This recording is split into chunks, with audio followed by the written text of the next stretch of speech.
Shalom, shalom. First and foremost, I want to start off by giving all praise, honor, and glory to Yahweh, Bahashem, Yahweh Shai, Bahashem, Rachakwadash. Yahweh is the name of the Heavenly Father, meaning He is, He exists, He to be. Ba'in Hadash, name Yahweh Shai, being the name of the only begotten Son, meaning He delivers, He saves, Rachakwadash, Holy Spirit. Double honors to the apostles and elders of great Muslim that rule well. Peace and blessings to the elected nation Israel. Back at it again with another lesson through the spirit and power of Yahweh Shema Shai. Lord willing, this lesson is edifying. I'm the brother Ottawa, just getting straight to it through the spirit. John chapter 21, starting at verse 15. Salakia. Yup, John 21 and 15. So when they had dined, Yahweh Shai saith to Simon Peter, Simon, son of Jonas, lovest thou me more than these? He saith unto him, Yea, Lord, thou knowest that I love thee. He saith unto him, Feed my lambs. He saith again the second time, Simon, son of Jonas, lovest thou me? He saith unto him, Yea, Lord, thou knowest that I love thee. He saith unto him, Feed my sheep. Verse 17, he saith unto him the third time, Simon, son of Jonas, lovest thou me? Peter was grieved because he said unto him the third time, Lovest thou me? And he said unto him, Lord, thou knowest all things. Thou knowest that I love thee. Yahweh saith unto him, Feed my sheep. Okay, so if you love the Lord, all right, as the scripture say in John chapter 14, verse 15, that if you love the Lord, you're going to keep his commandments. Okay, and we just seen how Yahweh Shai commanded the apostle Peter, which is the head of the church under Yahweh Shai, to do what? To feed his sheep, feed his lambs 3 times. All right, that means he earnestly, was commanding that of Peter. Okay, but if he said that unto Peter, the head, how much more us who are following in like footsteps? Okay, John 14:15. If you love me, keep my commandments.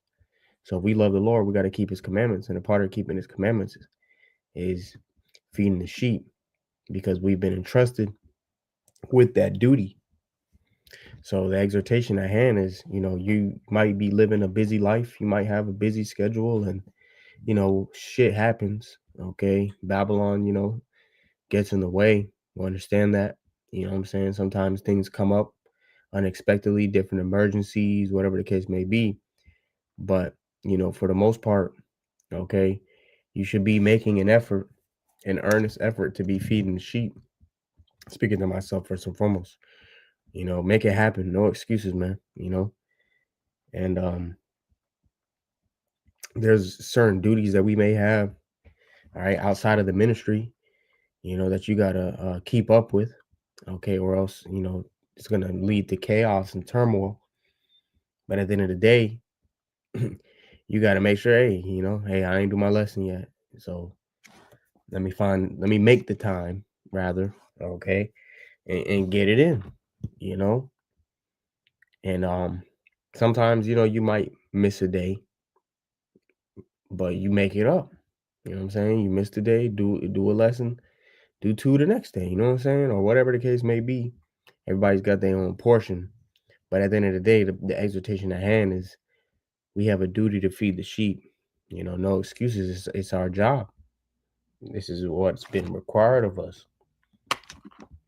As it says in 1 Corinthians, the 9th chapter, woe unto me if I preach not the gospel. So this is what we're supposed to be doing, man. We're supposed to ultimately, conduct our lives around this truth, okay, and not this truth around our lives. So this is 1 Corinthians chapter 9, verse 16. It says, For though I preach the gospel, I have nothing to glory of, for necessity is laid upon me. Yea, woe is unto me if I preach not the gospel. So not preaching the gospel will lead to woe, destruction. Okay, this is our duty. As it says, verse 17, for if I do this thing willingly, I have a reward. Right? And that's the type of spirit that we're supposed to have. We're supposed to have a spirit of doing it willingly, a ready heart, a ready mind, enthusiastically. It shouldn't be dragging your feet, like a burden. Okay? You know, you're supposed to have a willing heart to serve Yahweh Basham Yahushai. Imagine you ask your woman to do you a favor and she, you know, moaning and groaning and complaining, man. And at the end of the day, this is for our own good anyways. You know, the Lord don't need to be saved. We do. The Lord don't need to be fed. The sheep do. You see? And by you doing the work, these are going to help keep demons off you, man. Because by us staying in tune with the spirit, by us sowing in the spirit, by us being active in the ministry, this is what helps produce righteous fruit within us so that our spirits can be optimal, all right, and be at its highest level, so to speak, you know, and we can be efficient and that our spirits can be, you know, fruitful in righteousness and full of light.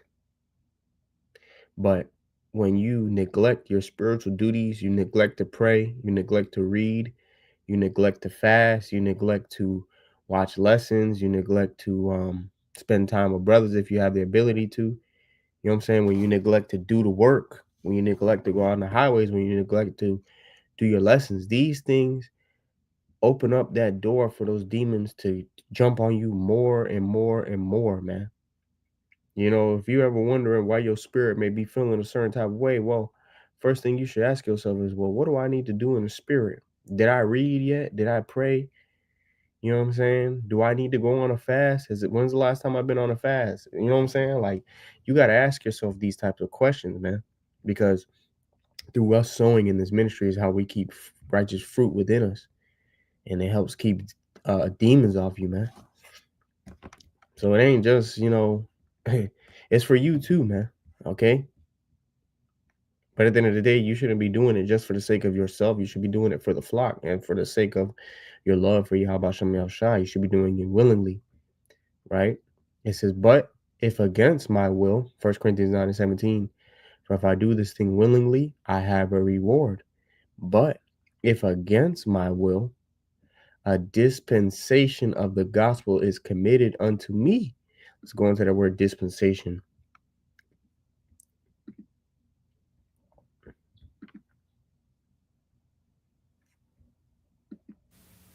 Strong's G 3622, oikonomia.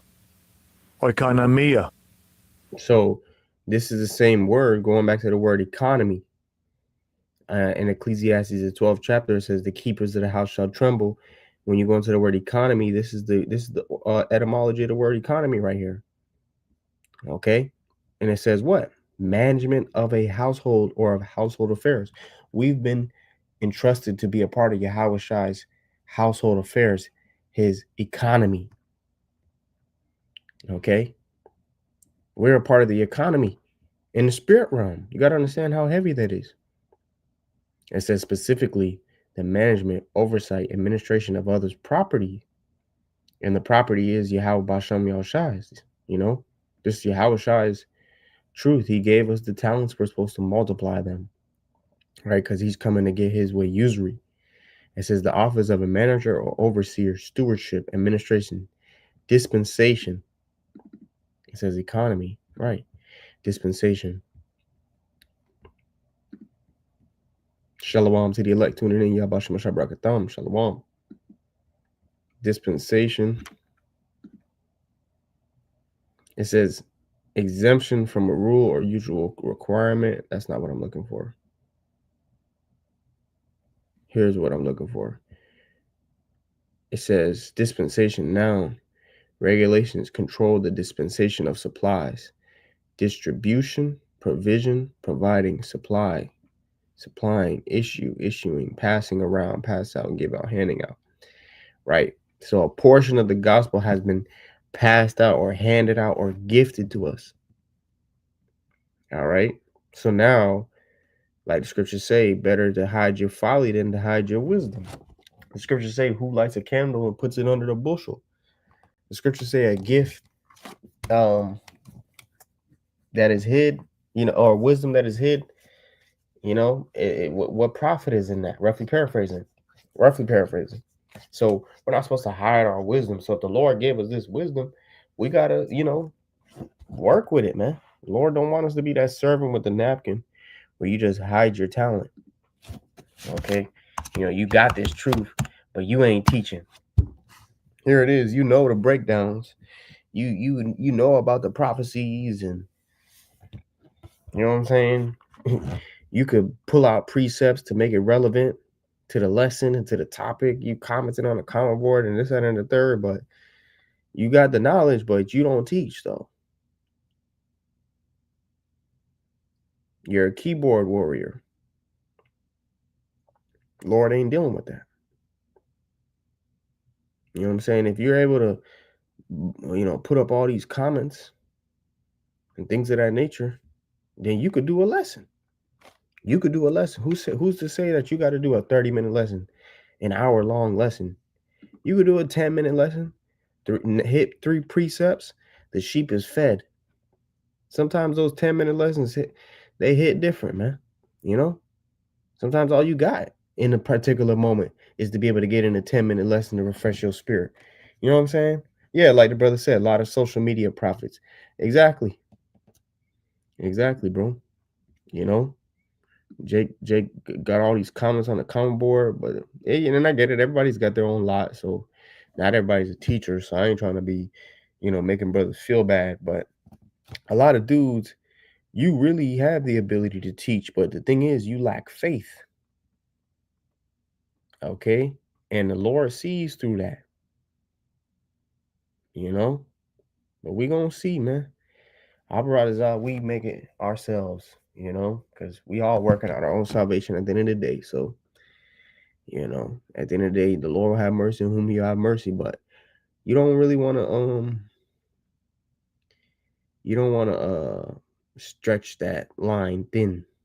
You don't want to spread yourself out too thin concerning the Most High's mercy. Okay.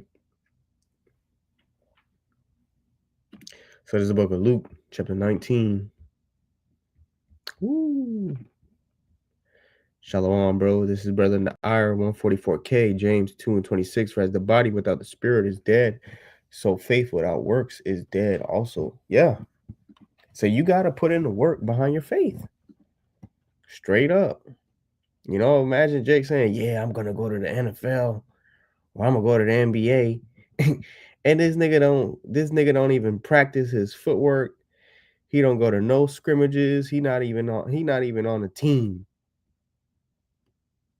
You know what I'm saying? But he claiming he finna go to the NFL, but he don't got no football pads, no cleats, no nothing. He just speaking. No works. And that's a carnal analogy. How much more is spiritual walk? All right, this is the book of Luke, chapter 19. Throw out for that precept too, brother. Appreciate that. Yeah. 1 Peter 5:2, Nair 144K. Feed the flock of Yahweh Shemashai, which is among you, taking the oversight thereof. Yeah, and I've been in that spirit lately. Taking that spirit of oversight or ownership. Looking, not necessarily using lordship or looking down on the next man, but more so in the sense of like you're responsible for that next man. You're supposed to protect that next man. You know what I'm saying? And this is the type of spirit that we need to have in a spiritual sense. It says not by constraint, meaning it shouldn't be pulling teeth to get you to do the work. We ain't in that time. Hey, brother, why you ain't coming to camp? Hey, brother, why you ain't doing your lesson? Hey, brother, blah, blah, blah, blah, blah. We ain't in that time, bro. You don't come to camp, that's on you. You don't want to do your lessons, nigga, that's on you. But in the day of salvation, in the day of judgment, you cannot say that you didn't hear the warning. And you know damn well them demons fucking with you behind closed doors, man. And deep down in your spirit it's because you being slothful. But you're going to keep hardening your heart. You're going to keep hardening your neck till the Most High take you out. It's really that serious. It's really that serious. This is not by constraint, but willingly. Not for filthy lucre, but of a ready mind. Okay?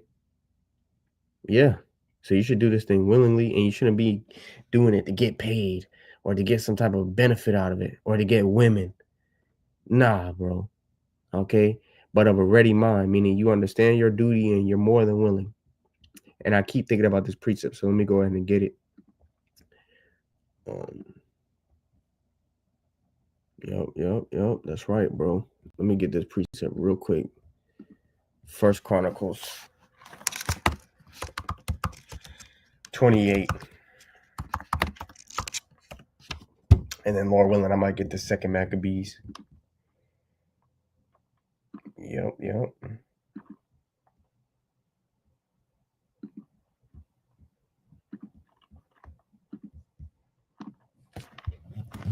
It's First Chronicles chapter 28, starting at verse 9.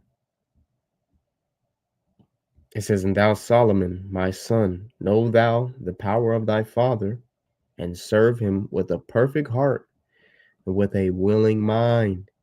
For the Lord searcheth all hearts and understandeth all the imaginations of the thoughts.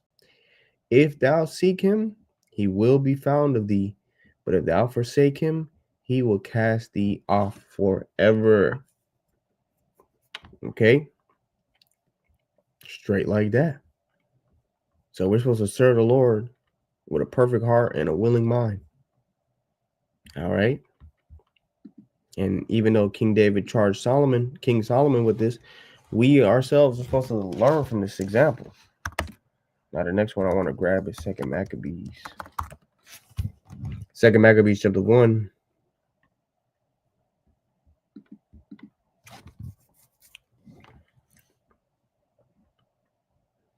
In verse 1, it says, "The brethren, the Jews that be at Jerusalem and in the land of Judea, wish unto the brethren, the Jews that are throughout Egypt, health and peace." Now, this was literal back then, but even now in this time, we're scattered throughout the four corners of the earth. Here we're in the modern day spiritual Egypt. But like I said, this was actually literal back then in that time frame. You did have a great abundance of Israelites over there in Alexandria, Egypt. And that's why a lot of our people, they try to during the time of the Greeks, a lot of our people were actually inhabiting the land of Egypt under the Ptolemaic Empire. But you can go into the history of that. Verse 2, it says, "Most High be gracious unto you, and remember his covenant that he made with Abraham, Isaac, and Jacob, his faithful servants." Okay. And we praying for this, man. Because at the end of the day, we all need grace, man. And the brother put up the precept on the comment board, which is actually perfect because Ephesians chapter 2, verse 8, "For by grace are you saved through faith, and that not of yourselves. It is the gift of Yahweh Shem Yahshai," right? So at the end of the day, we all need grace, because all of our righteousness as filthy rags. So we're not being saved off of works alone. We're saved through the grace and the mercy of Yahweh Shem Yahshai. You know what I'm saying? And indeed, it is a gift. Verse 9, it says, "Not of works, lest any man should boast," right? Because if it was just strictly off works, people would think that they'll have right to boast before the Lord. But like Scripture say, no flesh is able to glory in his sight, man. But at the end of the day, what I'm saying, we do have a duty to feed the sheep. Okay, so you gotta understand that balance. It's like, yes, we're not saved by our works alone, but that don't mean that we're not supposed to have any works either.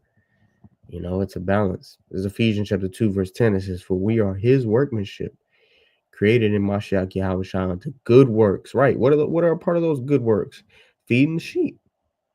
All right. Keeping the commandments, to the best of our ability. Having fear of the Lord. Keeping faith in Yahushua. Faith in Yahweh Bashem Yahushua. Being brotherly, It says, "Which the Most High hath before ordained that we should walk in them." Exactly. So this is really an election thing. It comes down to whether you're of the elect or not. Ultimately, Lord willing, we be a part of that elect number. All right. Verse 3, it says, "And give you all in heart to serve him and to do his will with a good courage and a willing mind." You see? So we should have that heart and that mind, that willing heart and mind and a good courage to serve the Lord. It says, "And open your hearts in his law and commandments and send you peace and hear your prayers and be at one with you and never forsake you in time of trouble." You see? So that's the type of spirit that we're praying for. It says, and now we be here praying for you. Okay. Beautiful. So let's go back to Luke 19. All right. Luke chapter 19.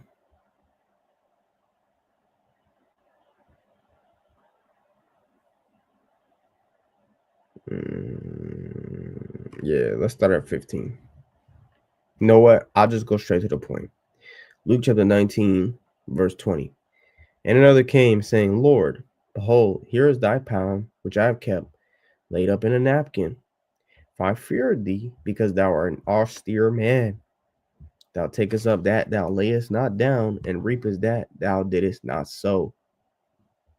And he saith unto him, Out of thine own mouth will I judge thee, thou wicked servant. Thou knewest that I was an austere man, taking up that I laid not down, and reaping that I did not sow. Wherefore then gavest not thou my money into the bank, that at my coming I might have required mine own with usury? And he said unto them that stood by, Take from him the pound, and give it to him that hath 10 pounds. And they said unto him, Lord, he hath 10 pounds. For I say unto you that everyone which hath shall be given, and from him that hath not shall even that he hath shall be taken away from him. Yeah. Okay. So if you're sowing to this truth, you're putting in work, the Lord gonna continue to add to you. You know what I'm saying? Hey, if you're on fire, they're gonna keep passing you the ball, right? Because you're on fire. You see, so you get what you put in. But if you're not fulfilling your duty in the spirit, the Lord gonna take away your candlestick, man. It's a scary thing. Okay. So we have a duty. We have a dispensation of the gospel committed unto us. You see, so no excuses, man. Make it happen. Make it happen. You know, make it happen, man. Okay. Make the time.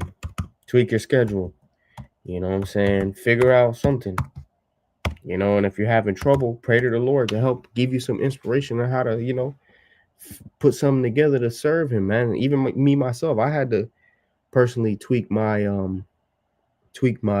routine a little bit, because my former routine, I was like, you know, not that I can't handle it, but right about now at this time, it's not feasible for me. I can't handle it, okay, because of my schedule, you know, and unfortunately, we still got to get our daily bread, and we got duties outside of the church and things that matter that we got to, you know, have all in balance, in proper balance. But we also don't want to neglect our spiritual duties either. So I had to kind of not necessarily I had to kind of cut back on my reading a little bit. I'm not able to read as much as I would like to. You know what I'm saying? But at the same time, it's like, okay, I'm still getting some reading in though. You feel what I'm saying? Apparatus is up. Okay. And I don't really like to talk about like my routine and stuff like that per se, because you know, I'm not trying to act like I'm something special or nothing like that, but or you know, even just certain things are just sacred between you and Yahweh Shem Yahushai, but nonetheless, it's for edification's sake. You know what I'm saying? But the point of the matter is that, hey, if that's something that you have to do, hey, you got to be real with yourself and say, hey, right about now, I think I'm biting off a little more than I can chew. You know, it's just like lifting weights. When you lift weights, you can't lift with your ego, because that's how you get hurt. You know, when you think that, oh man, I'm gonna put up that 315 on the bench, man, you know, I just did 275 last week. So now you want to bump up. How many pounds is that? Let's say 10, 20, 30, 40. You know, what's that? 40 pounds? You know what I'm saying? And I'm not saying it's impossible. You know, you could do, it's possible, but you know, hey man, put your ego to the side, and why don't you just go up 10 pounds or 5 pounds this week? You know what I'm saying? You know, build the muscle up. So it's the same thing in the spirit. Sometimes you got to, you know, say, okay, am I, you know, spiritually lifting with my ego, or, you know, can I really make this all work? Because what'll happen sometimes is if you bite off more than you could chew, and you try to like overload yourself with your routine, sometimes you'll end up doing nothing because your mind is so overwhelmed knowing what it's about to get itself into, and you just get like a form of like analysis paralysis, for lack of better words, man. You know, so better you do a little bit on a consistent basis than do nothing at all, man, or do, big chunks of work sporadically. You know what I'm saying? Lord willing, you can receive that point. Okay, and everybody's routine and schedule is different. One brother may be able to read 7 chapters a day. For another brother, maybe only one. Okay, it is what it is. Everybody's got their own portion of the spirit. You got to figure out what's right for you. Okay, one brother may be able to do 2 lessons a day, 3 lessons a day, 5 lessons a day. Another brother may just be 1, and that's fine. But you just make sure that you do your part, because there's members of the flock who solely tune into your channel. Their closest way of getting to Yahushua is through you. They don't know about other brothers and stuff like that. You know what I'm saying? Or whatever the case may be. Maybe their spirit just resonate with yours. Who knows? At the end of the day, you got to make sure you're putting in your brick in this spiritual third temple, man. And the gift that the Lord gave you, he gave it to you specifically because he knows that, you can handle it. And that at the end of the day, that gift that you have in the spirit is necessary for the edification and the perfection of the saints, man. Like it says in Ephesians, the 4th chapter. So you may think, well, I'm not like this elder. I'm not like this brother. I may not know this, or I may not be going into that. Well, guess what, brother? There's still a need for your portion. That's why the Lord gave it to you. So do it with all your might, speaking to myself first and foremost. All right, so I'm going to wrap it up with this precept, Lord willing, lest Yahweh Shai say otherwise. This is the book of 2 Corinthians, chapter 11, and verse 23. Are they ministers of Mashiach? I speak as a fool. I am more. In labors more abundant, in stripes above measure, in prisons more frequent, in deaths oft.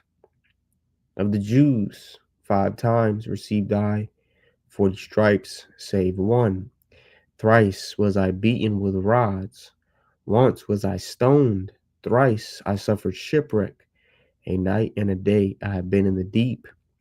In journeyings often, in perils of waters, in perils of robbers, in perils by mine own countrymen, in perils by the heathen, in perils in the city, in perils in the wilderness, in perils in the sea, in perils among false brethren, in weariness and painfulness, in watchings often, in hunger and thirst, in fastings often, in cold and nakedness, beside those things that are without, that which cometh upon me daily, the care of all the churches. So you seen that long list that the Apostle Paul mentioned of all the different things that he'd go through, you know what I'm saying? And all the different experiences that he's been through. And he said, on top of all those things, what? Let's get a cross reference. Let's go to the AMP. It's like not a cross reference, but a different translation. All right. Let's go to the AMP. It says, besides those external things, there is the daily, inescapable pressure of my concern for all the churches. And that's exactly what it feels like. For brothers who know, that's exactly what it feels like. You might have a day where you're busy, or, you're doing this, you're doing that, whatever your schedule may allot. And then in the back of your mind, in your spirit, you're like, man, I ain't do my lesson yet. And it's like a certain form of like a latent anxiety. You know what I'm saying? Or like a pressure, like an urgency, like, man, I gotta hurry up and make sure I do what I gotta do so I can get this lesson in. Or, or sometimes brothers just knock it out in the beginning of the day, or whenever as soon as they get that window of opportunity to kind of take that pressure off their back for the rest of the day, man. Because that's literally what it feels like. It feels like a literal pressure to like feed the sheep, man. You know, and if you miss a day, you feel bad. You know, you feel bad or you feel weird. You're like, man, you know, this shit, you know. Now sometimes you may not let it condemn you to the point where you're like, man, you know, Lord ain't gonna never forgive me, but you still feel a little weird, you know, for the most part. Okay. You know, and you know it feels better. You know that feeling you feel after you do a lesson, man. It's an inexplicable feeling, man. It's hard to explain, but you just know, like, yeah, it just feels like a weight off of your back. Like, okay, yeah, Lord, you know, Lord, let you breathe a little bit. Then tomorrow comes and you got to do it all over again. You know, it's a daily endeavor. It's a labor of love. You know, shalom to the elect tuning in. All right, let's get the BBE. It says 2 Corinthians chapter 11, verse 28. It says, in addition to all the other things, there is that which comes on me every day, the care of all the churches. Yeah. So imagine all the other things the Apostle Paul mentioned. Somebody would think, well, you know what? Since I suffered shipwreck today, or I was stoned, or I was beaten, you know what I'm saying? I don't got to do my lesson today. Or I don't got to, you know, go to camp this week. You know what I'm saying, brother? I had a hard week, brother. I don't got to go to camp. Or I don't got to go link up with the brothers. I don't got to do the work. You know, I don't got to pray. Brother, I just went through X, Y, and Z. No, man. No. Okay, make it work. Make it work. Because I bet you if it was the flip side, let's say you went through all these different troubles, but at the end of the day, Eve hit your phone on a late night tip talking about some come over, you gonna make it happen. You best believe Jake gonna make it happen. You know? But when it comes to salvation, when it comes to doing the work of the Lord, you know, Jake is reluctant. Or even if it came down to working for Esau, a lot of Jacob go through a lot of shit outside of work and still make it to work next morning, which is commendable. But at the end of the day, if you got that type of spirit towards sleazy, you got to bring that energy towards the ministry, you know. But at the end of the day, to whom this message is for, it is for, because you know you're gonna have some Jake that's gonna say what they gotta say, and everybody working out their own salvation anyway. So it is what it is. But if you can receive it, then hey, he that have ears to hear, let him hear. But Lord willing, this lesson was edifying, giving all praise, honor, and glory to Yahweh, Basham Yahushua, Basham Chakadash. Double honors to the apostles and daughters of great Muslim and well. Peace and blessings to the elect in the nation of Israel. Shalom above all, Kwame Shalom, and shalom to the elect tuning in. Yabashim Shabrakatham. Shalom.